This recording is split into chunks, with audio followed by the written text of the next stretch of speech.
Well, there's a relationship there. I don't mean to suggest they hate each other. They don't. It's a business relationship, though. The Saudis know that the Chinese don't have the military capacity to project past Taiwan, much less all the way to the Persian Gulf. But they also recognize that the Chinese are the world's largest oil importer, and the Chinese recognize that the Saudis are the world's largest oil exporter. So the idea that the two of them wouldn't have some sort of corporate economic relationship is equally silly. But there's only so far that you can take that. And as for the denomination issue, the Chinese were very clear at the BRICS summit that they had no interest in a post-dollar world. It's just that wasn't picked up by U.S. finance because it doesn't match the de-dollarization drama mantra that we're all talking about here. I mean, it's really not a discussion in Beijing or in Johannesburg or in New Delhi about the only country that feels that they have a strategic interest in a non-dollar world are the Russians, and they just want everyone to use the ruble, which is, of course, stupid. There's got to be an alternative. The yuan is not internationally exchanged. The rupee is a very soft currency. The Russian system is under sanctions, and the Brazilians have no idea what they're doing. There is no alternative here at all. The closest would have been the euro, but 10 years ago, when they were having their financial crisis, they started confiscating insured banks' deposits to pay for their bailouts, which eliminated any possibility of ever being the euro. And in the aftermath of the sanctions on Russia, the euro and the yen are de facto subsidiaries of the US dollar now. I mean, there's not even anyone who's pretending that they might be next. That the Russians have launched since 1991 and in an attempt to reshape their neighborhood. And if they succeed in Ukraine, Ukraine doesn't solve their strategic problems. They're trying to build a better external crustal defense. Romania, Latvia, Lithuania, Estonia, and Poland solve that problem. So if Ukraine falls, we will have a different war, and one where the United States will have boots on the ground and nukes will fly. So blocking the Russians from advancing past Ukraine is a core national interest to the United States. In addition, the economics of this speak for themselves. You've got the world's #1 wheat exporter and #5 wheat exporter locked in a war. It involves the world's largest and third largest sources of potash fertilizer. It involves the world's second largest sources of oil and natural gas. The economics of this are immense. And so I can think of no better way of showing you that everyone who was Republican who could do math has been ejected from the party than talking about how Republicans are now against assisting a country that is a democracy have failed, an economic conduit that's critical in order to hold back a irredentist power that holds huge control over wide swaths of the global economic system. I mean, it's like this should be the type of conflicts that traditional Republicans are all about because it stops so many things. But instead, we've got this wing of the party that has managed to take over and clearly can't find Canada on a map or do basic math. We will find a way to make it work because the alternative is to risk losing American cities. We found out in the Battle of Kiev that the Russians were incompetent at modern warfare. They're not any good at logistics. Their training was atrocious. And the fact that you've got Ukraine, which functionally didn't have a military on the first day of this war, that it still exists, is a testament not necessarily to Ukrainian pluck and creativity, but Russian absolute and utter incompetence. And so if we see the Russians prevail in Ukraine, when they reach the NATO border, a fight between the NATO forces, who are the best in the world, and the Russians, who are definitely in the bottom half, would be a bloodbath, and the Russians would be obliterated. But that doesn't change any of their strategic needs. And so nukes would come into play.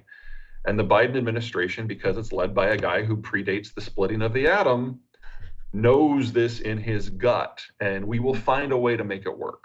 The Russian demographic is one of the worst in the world. This is their last generation where they can try to use conventional military force to reshape it.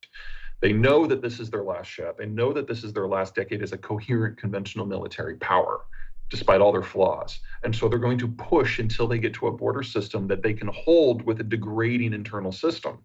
That goes all the way to Warsaw.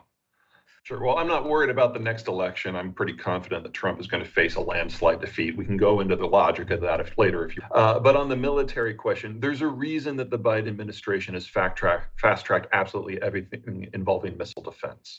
Um, by the books, by the numbers, we certainly don't have enough missile defense to protect against a broad spectrum Russian strike. However, keep this in mind, every weapon system, every economic system that the Russians have used in the last 2 years has failed pretty dramatically. To think that all of the nukes are the one thing that works to spec, I think takes a little bit of analytical creativity. I would argue that the concern that this administration is going to have to deal with is what happens if we get to that point and Putin hits the big candy red button and nothing happens.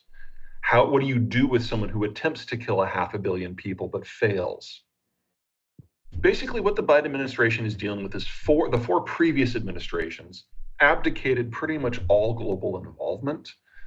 And while I can argue that the United States, because of its insulation and its economic structure and its demographic patterns, is actually in a really good spot for not just today, but for the long term, that does mean that there are a lot of things that have gone down that we've lost the ability to influence easily. This is one of them. Our biggest failure of the Clinton administration specifically, was ignoring the Soviet collapse and not managing the fallout. And we are still paying for that. We are still trying to clean that up. It certainly makes it messier. So until very recently, the United States was the only player in the game when it came to drones. We had drones of every size, from things the size of a grasshopper to things the size of a 737.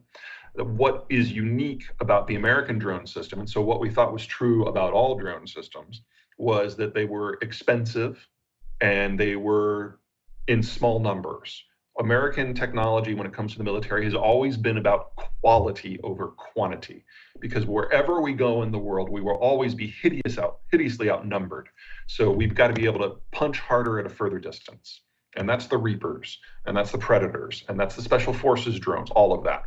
What we have seen in the last few years, however, is that there's a cheap approach, that there's nothing about the technology that says it has to be top notch. And if you make 50 really, really cheap ones, you can still do a lot of damage. Now, for the United States, I'd say that kind of the problems fall into two general categories. The number one is the new Joint Strike Fighter, which is supposed to be our only airborne weapons platform for the next 20 years. Its range is somewhat limited, and those little Iranian moped drones have greater range than the Joint Strike Fighter.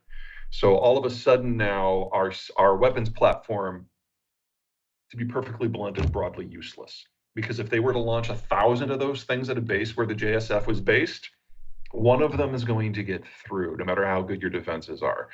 So that limits the sort of military activity the United States can do, largely removes our ability to have air cover from ground installations. We'll have to do it only from naval platforms.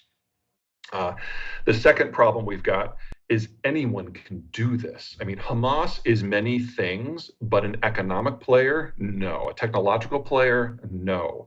And the fact that you can basically put these together in your garage and launch them by the dozens makes for a different sort of conflict. Now, that works both ways. And what the United States military is doing is something called the Replicator Initiative, where it will basically start using American resource scale to build Hamas-style drones. And the goal is to be able to independently attack 2,000 Chinese targets and destroy them within 24 hours using our naval platforms.